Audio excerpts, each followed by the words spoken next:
So, this summer, my family and I are spending a few weeks with grandparents in Michigan. We started off by driving from Washington, D.C., our hometown, and drove northwest, eventually making a short stop in Detroit, and then continuing into Michigan's Upper Peninsula. Along the way, we encountered a lot of wonderful bridges, and I wanted to share some of them with you. Starting out with the best, here's the Mackinac Bridge in Upper Michigan, sometimes known as the Mighty Mac. The whole length is an impressive 5 miles long, and at its longest span, meaning the longest area where there aren't any supports going down into the water, is about 3/4 of a mile long. This makes it, depending upon how you measure it, the longest suspension bridge in the Western Hemisphere. Some people will say the Golden Gate Bridge in California is longer, but they measure it in a different way. Remember, a suspension bridge holds the road up by vertical cables hanging straight down from the big suspension cables.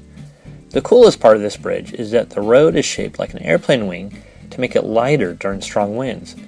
But there are also little holes in the road to let the air flow through to keep the road from just flying away. Wouldn't want that now, would we? My least favorite part of this bridge is that there isn't a sidewalk on it. Boo! On either side of the suspension portion, you can see the road is sitting on top of trusses. The Mighty Mac was our only suspension bridge that we crossed, but we did stop to take a picture of the Ambassador suspension bridge that goes between Detroit and Canada, but we didn't drive over it. We also went over a cool cable stay bridge just outside of Detroit.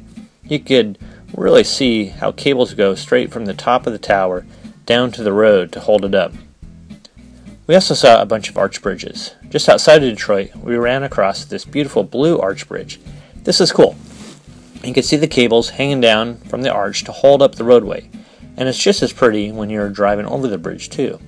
Here is a simple arch bridge that we drove under.